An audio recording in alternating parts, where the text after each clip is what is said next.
Little Miss Mouse by Amy Ella Blanchard. Chapter 1. Buttonholes. Aunt Hester, do you like to make buttonholes? Ruth asked with interest in her tones. No, was the answer. I hate to make them. Aunt Hester bit off her thread fiercely.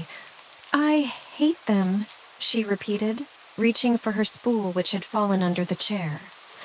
Ruth made a scramble for it, picked it up, and laid it in Aunt Hester's lap. If you don't like to make them, what's the reason you do it? She went on. I thought grown-up people could do just what they liked. Aunt Hester gave a little scornful laugh. That's where you are mistaken.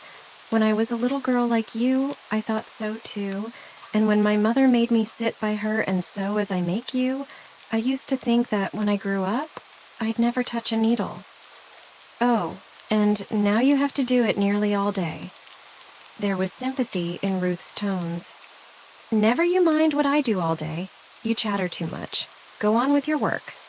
And Ruth returned to the slow and tedious task of picking out the threads from a coat. The threads stood up in a long row down the seam. Ruth called them Indians, on account of the fancied resemblance to the feathered decorations on the heads of the savages in a picture in her geography. She and Aunt Hester were sitting in the latter's bedroom, where the two always spent an hour together on Saturday afternoons. Ruth always resented being kept indoors on this holiday, but Aunt Hester was obdurate. To be sure, Billy had to stack wood or chop kindling or do some such task at the same hour, so he wouldn't be on hand to play with anyhow. Lucia Field had to help her mother. Annie Waite's mother kept her busy, and it seemed as if there was a combined intention on the part of the older people to give this unhappy hour to children.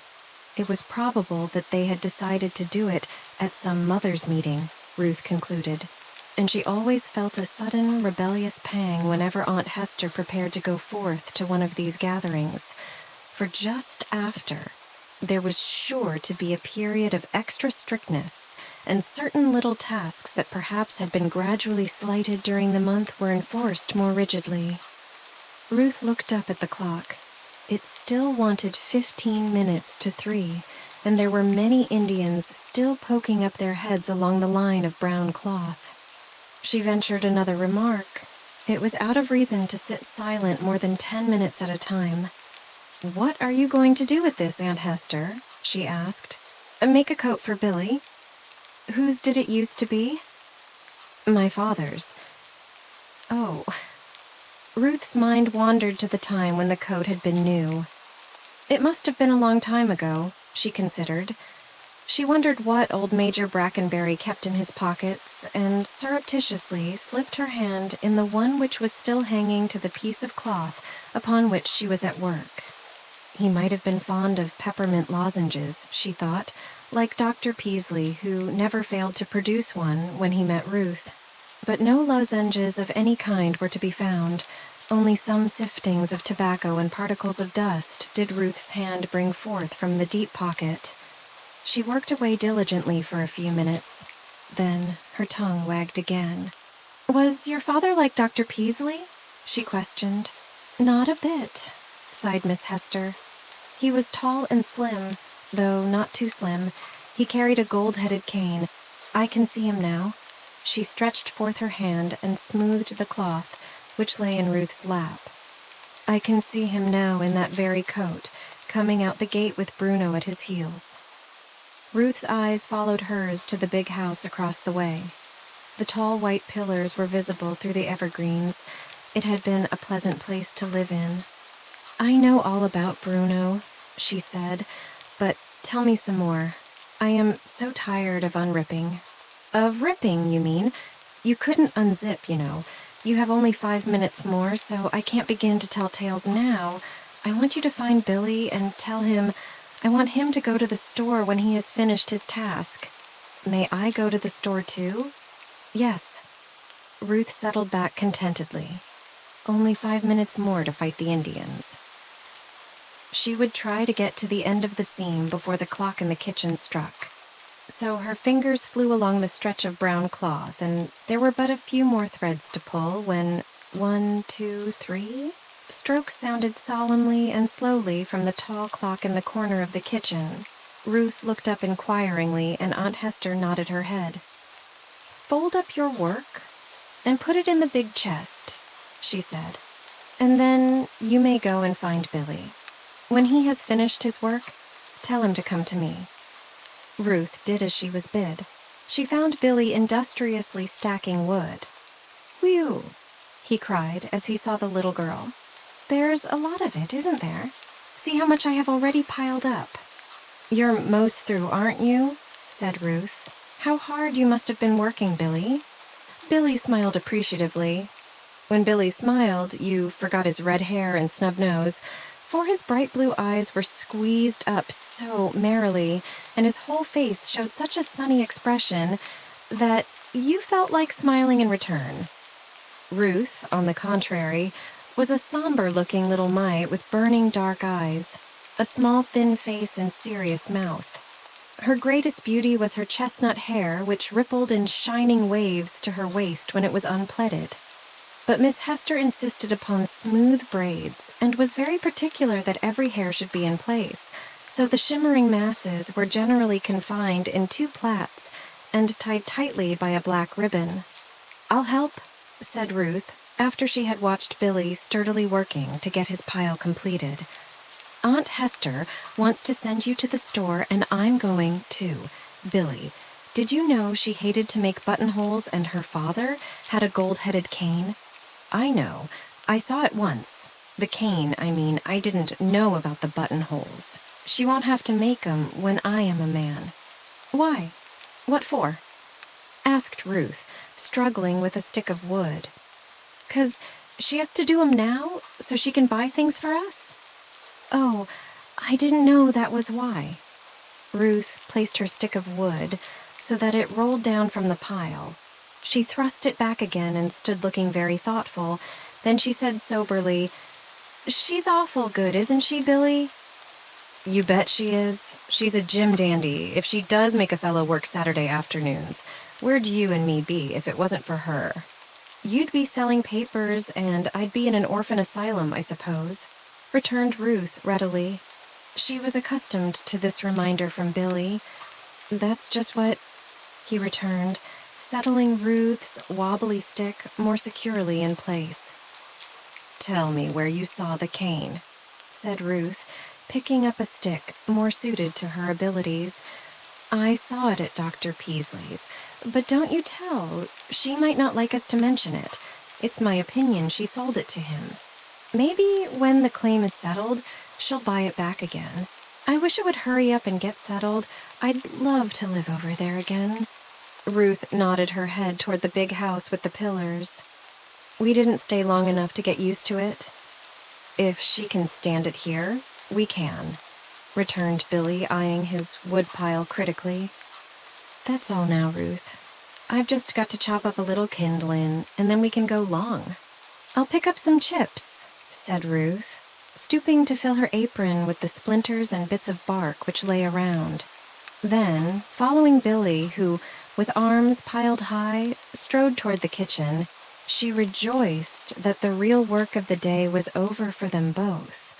To be sure, she must dry the tea things and help put them away, but that was active employment and did not come in the same list with sitting still for an hour, laboriously picking out stitches. Ruth and Billy were not in any way related to each other. They were found deserted in the streets of a large city nearby, and when an appeal was made at a home missionary meeting in their behalf, Miss Brackenbury had offered to take them both.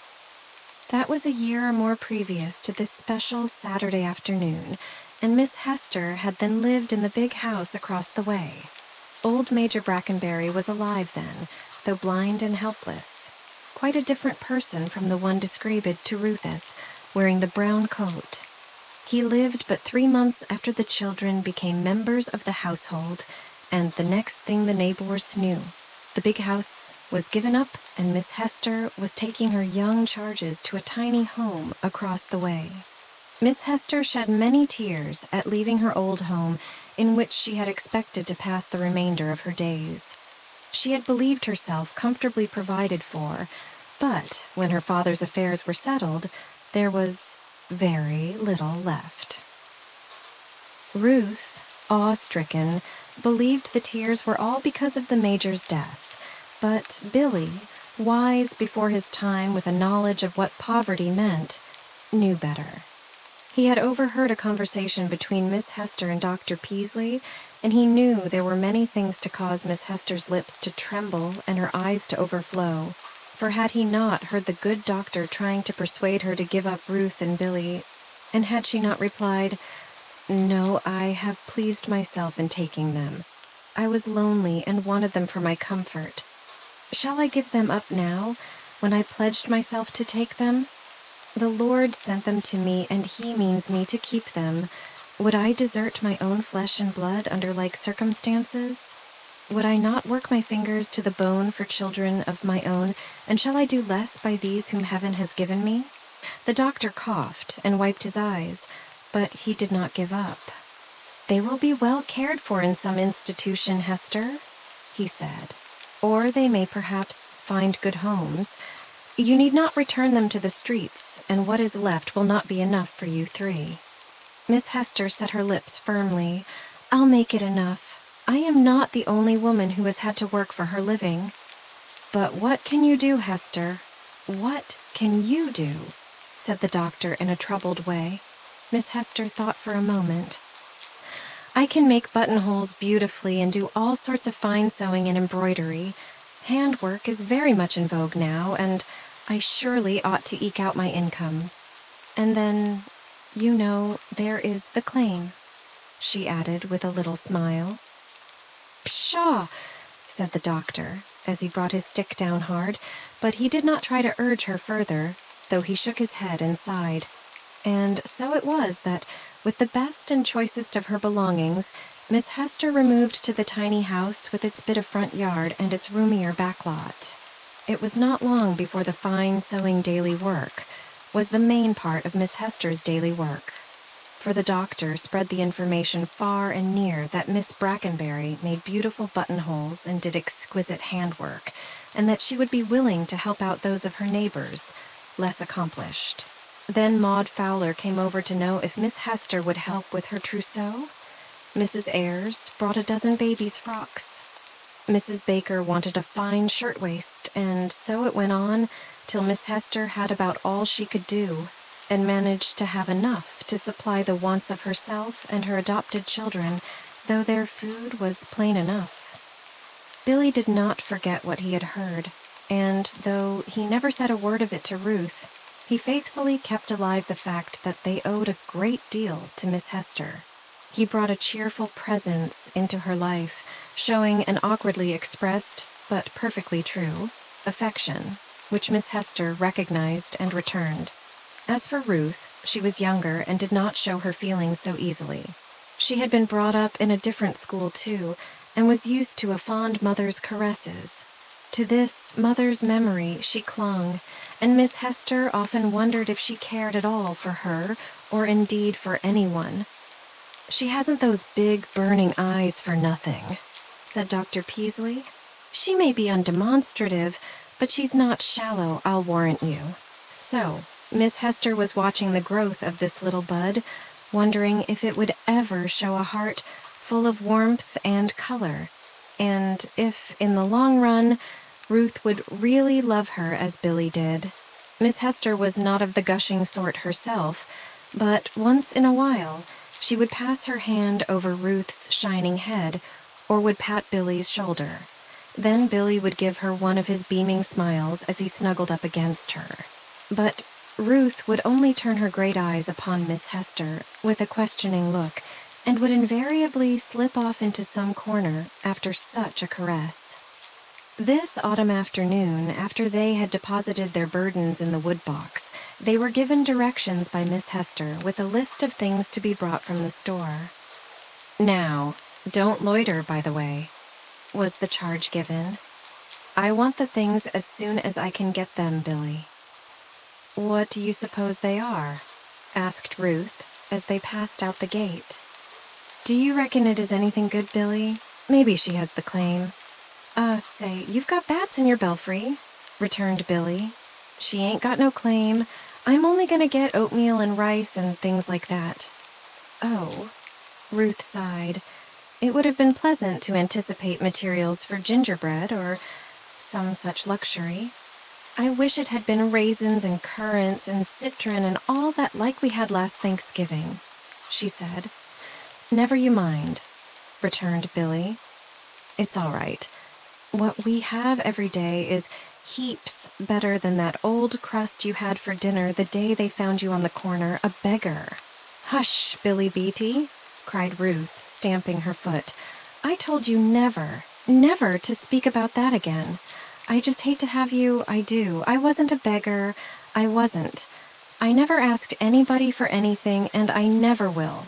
I'd die first. Well, you needn't get so mad about it, replied Billy. I couldn't help it. I might have if I had been there, and if I hadn't sprained my ankle like I did. That's why I couldn't get along. It hurt like the mischief, and I couldn't run after people like the other boys, so I didn't sell a single paper that morning, and I didn't have a copper to get anything to eat, so that's why I keeled over the way I did, and they picked me up with the wits sorter knocked out of me, and just then that preacher, or whatever he was that had you by the hand, come along. And when Dr. Peasley was going me over, he told him I just sorter fainted 'cause I hadn't had no chicken pie for dinner, and he had us both took to that place where they looks after young uns what ain't got nobody else to look after 'em. Children's Aid Society, they call it, and they fed us up slick, didn't they? Now, you're talking as you did when I first knew you, said Ruth disdainfully, and not the way Aunt Hester likes you to talk. Don't let's go back to that dreadful time. Billy, do you suppose your relations will ever come after you? Ain't got none.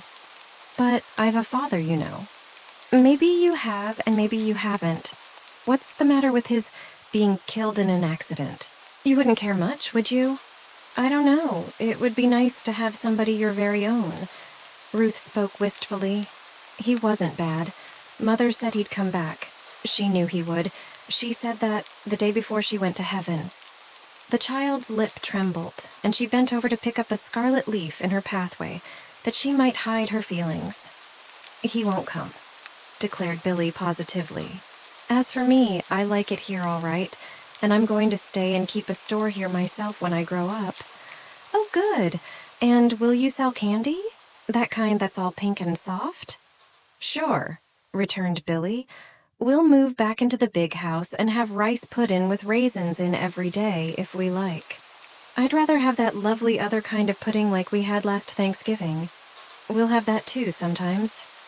Maybe we won't have to wait till you grow up, Billy, said Ruth, to whom so long a vista of years seemed an eternity. You know there's the claim. What is a claim anyhow, Billy? Billy hesitated. He didn't like to show his ignorance, but he was not at all sure that he knew what it meant. It's government, he said presently. Government, he repeated more importantly. Ruth looked puzzled. It did not seem much plainer to her than before. But how will that make us able to go into the big house? She asked. Oh, they'll give a lot of money to Aunt Hester so she won't have to sew any more. Oh, who'll give the money, Billy? Who is they? Oh, I don't just know their names. Maybe the president does it, or he gets somebody, some big general, to do it for him. Billy's notions of such things were very vague. Oh, my! Ruth was much impressed. Her imagination immediately flew to the possible arrival of some magnificent creature in regimentals, riding a coal-black steed. He would draw rein before the door, and she would run out and open the gate for him. Do you suppose he would know where she lives, that she's not living in the big house anymore? She asked after a moment. Of course. Billy spoke confidently. He did not like to be questioned as closely as Ruth had an inconvenient way of doing, so he changed the subject. I'll race you to the store, he said, and I'll give you a start from here to the corner. Therefore, Ruth set off, and the two reached the store neck and neck. They entered breathing hard between quick bursts of laughter. Chapter 2. The Pocket. The next Saturday, there was another long seam of stitches to pick out. To this piece of cloth also was hanging a pocket of rather pretty pink and white stuff. Ruth thought it would make a good frock for her one doll Henrietta. She meant to ask Aunt Hester if she could have the pocket. Miss Brackenbury had been called into the next room by the arrival of a visitor. Ruth could hear the sound of their voices. Miss Brackenbury's low and quiet, Miss Amanda. Beech's high and shrill. She heard a word or two now and then, which made her think they were talking of herself and Billy. Then the subject changed, and she heard payments and receipts and lawyers talked about. She wondered how grown-up people could be interested in such dull subjects. So she let her thoughts wander to the striped pocket, which would perhaps make a frock for Henrietta. The doll was named for Miss Hester's twin sister, who had died when she was about Ruth's age, and Ruth realized that Miss Hester had a tenderer feeling for the little waif because of this much-loved twin sister. And then, Ruth said to herself, I can make a sunbonnet for my doll, like the one Henrietta used to wear, a pink one. I have some scraps of pink gingham that Lucia Field gave me. I wish I knew whether I could have the pocket. She heard a stir of chairs in the next room, and supposed that Miss Beech was about to go. But she was mistaken in this, for the next moment Miss Hester came into the room where Ruth was, and going to an old writing desk, took from it a lot of papers. Ruth improved the opportunity. Are you going to use this pocket, Aunt Hester? She asked. It has a hole in it, a little one. Will you want it for Billy's coat? No, I'd better make new ones, was the answer. Then, may I have this for Henrietta? Miss Hester glanced down. Yes, you may have it, she answered. Then she went back to the living room. I think I'll rip out the pocket, thought Ruth. I can do it without hurting the cloth, for I'll be careful not to cut anything but the striped stuff. She ripped away industriously till the pocket came off readily and made a gaping place between the lining and the cloth of the coat. Ruth slipped her hand down into the hole. How deep it goes down, she thought. Her fingers touched the corner and discovered that something had lodged there. I suppose it's tobacco, she said disgustedly, but her fingers drew forth a little wad of paper which time had creased and worn. It isn't anything after all, said Ruth. If it had been tobacco, I could have given it to old silly Jake when he comes to saw wood. She threw the bit of paper on the floor, then, remembering Miss Hester's orderliness, picked it up again and slipped it into the pocket she had ripped out. I'll throw it in the fire when I get through this, she said, but I don't want to go into the kitchen expressly for that. However, both paper and pocket were forgotten half an hour later when Billy came blustering in. Say, Ruth, he cried, come along out when you get that done. I've got something to show you. Billy's excitement promised no ordinary thing. Oh, what is it? Cried Ruth, her eyes shining. Wait and see. I'm most through, said the little girl eagerly. I won't be a minute, Billy. Miss Beech is going to, so Aunt Hester can come and say, the hour is up, for it is striking 3 now.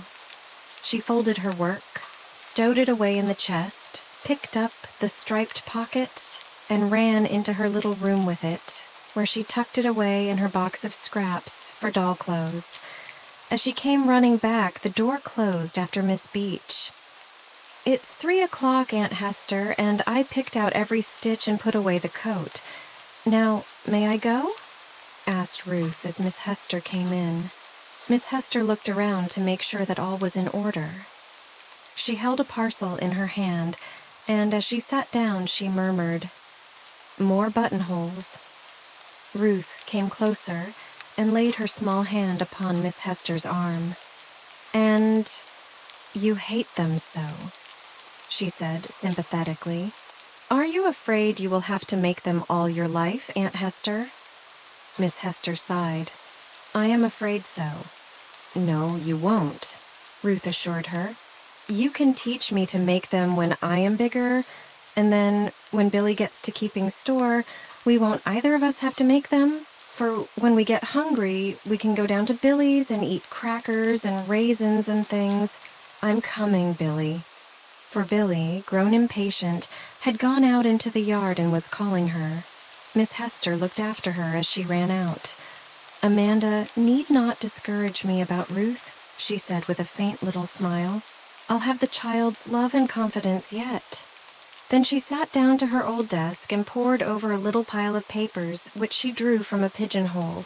Meanwhile, Billy had preceded Ruth to the woodshed and was standing over something in a dark corner. Look, he whispered. Ain't they the cunningest you ever did see? And Ruth, tiptoeing nearer, saw 4 little fat puppies cuddled up against their small mongrel mother. Oh, aren't they dear? Exclaimed the child. Where did they come from, Billy? Who does the mother belong to? Nobody, I reckon. She's just a stray. Oh, like us, said Ruth in a sympathetic voice as she leaned down to stroke the little creature. Has she had anything to eat, Billy? No, but I'm going to give her my supper. Oh, I'll give half mine, and then you needn't give but half yours, so we won't any of us 3 be very hungry. Oh, Billy, do you think there is any chance of Aunt Hester's letting us keep her and the babies? I'm afraid not, replied Billy soberly. You haven't told her? Not yet. If we could keep just one, said Ruth, clasping her hands, maybe we could find homes for the rest. I'll tell you what, Billy, let us get her to tell us more about Bruno. You know how she loved him, and then we'll tell her about these and ask her if she doesn't want one in Bruno's place. That's a scheme, cried Billy. We'll do that very thing. You see, we'll have to let her know if we mean to take our suppers out to the little mother. So we will. You shall have something pretty soon, you nice little doggy, said Ruth, caressingly, as she stroked the soft brown ears of the small creature lying in the straw. The dog lifted her wistful eyes gratefully and licked Ruth's fingers in response. See how friendly she is, said Ruth, delightedly. I'd like to keep you, dear little doggy, I would so. Does anyone know but us, Billy? Not a soul. Then don't let's tell just yet, till we know what Aunt Hester says, for some of the boys might pick out the very one we like before we get a chance to know if we can keep one. That's so, agreed Billy. We won't tell yet. I like that little fellow with the spots. See, him knows my hand. I like the one with brown ears like its mother, declared Ruth. When will they have their eyes open, Billy? Not for 9 or 10 days yet. There's Aunt Hester calling. We will have to go. Don't say a word till supper time. Not a word was said to Miss Hester just then, although Billy grew very red when she asked what they were doing in the woodshed, but he rose to the occasion by answering, "Oh, just playing." Later on, when Ruth was setting the table, she drew Miss Hester into telling about her childhood days. "And did you have Bruno then?" asked Ruth. "Not then, but we had another dog named Stray, a smaller dog." "That's a nice name for a dog," commented Billy with satisfaction. "You'd like to name one that, wouldn't you?" said Ruth with a little laugh, which she smothered when Billy frowned at her. "Tell about Stray," said the boy. "He was a dog my sister and I had." "Was he not very big, with brown ears and eyes?" "Why, yes. Did I ever tell you about him?" "No," answered Ruth confusedly, "but I thought maybe he was. I like that kind." "Well, that was the kind Stray was. He was a lively little fellow, and we were very fond of him, although he was not a thoroughbred." "What is a thoroughbred?" asked Ruth. "It is a dog or a horse, or any animal which is very fine of its kind. A thoroughbred dog wouldn't have the head of a setter and the tail of a collie and the legs of a fox terrier," said Miss Hester, smiling. Did Stray have all those? Asked Ruth. Well, not exactly. He was a cross between a spaniel and a fox terrier, and my father used to laugh at him. Where did you get him? Asked Ruth eagerly. He came into the yard one day looking very thin and miserable. My sister and I took him something to eat, and after that he followed us everywhere. So we begged to be allowed to keep him. You begged your father, didn't you? Ruth asked. Yes. And he let you keep him? He must have been a very nice man indeed, decided Ruth with a glance at Billy. He was a nice man, my dear, the kindest in the world. It was his kind-heartedness that lost us the old home. Miss Brackenbury sighed. Why? I don't know that you would understand, but he raised money to help a friend out of difficulties, and though I am quite certain he paid back all that he owed, after his death, I could find no record of any payment, and the man from whom the money was borrowed insisted upon payment. It took nearly everything. What a dreadful, selfish man not to let you keep your house, said Ruth savagely. I'd like to crush him down to the earth and stamp on him. Why, Ruth, what a terrible way to talk. I would, declared Ruth. If he was a wicked man, why shouldn't I want to? The children of Israel like to kill wicked people and idolaters. I know that man is an idolater. I'll bet he has a brazen image. Why, Ruth, you know nothing of the kind. You must not talk so. Miss Hester spoke severely, but there was a flicker of a smile around the corners of her mouth. Oh, keep quiet, Ruth, put in Billy. I want to hear about Stray. But Ruth's indignation was still burning. I'll bet if that man had been your father, he wouldn't have let you keep Stray, she continued. Very likely he would not have, but never mind about that. Stray lived to a good old age and died long after my little sister did. My father got Bruno for me because I mourned so for Stray. If... Ruth looked at Billy and slipped a cold, trembling little hand into his. The critical moment had come. She swallowed once or twice and began again. If you and your sister had found Stray with 4 little puppies in the woodshed, do you think your father would have let you keep them all? Was he as good as all that? He was good enough to do anything that was right and just, Ruth. But I don't think he would have consented to our having 5 dogs. I don't think 5 are a great many, Billy spoke up. Dr. Peasley has 6 or 8. He has a pack of hounds, I admit, but they are hunting dogs and are not house pets. Ruth gave a long sigh. How many do you suppose he would have let you keep? She asked. Not more than 1 or 2 at the most. 2 would do, you know, exclaimed Ruth, carried beyond discretion. The mother and one of the puppies, Billy. What are you talking about? Said Miss Hester in surprise. Ruth's cheeks began to burn, and she fingered Miss Hester's apron nervously. That lady quietly lifted one of the cold hands. What icy fingers, Ruth, she said.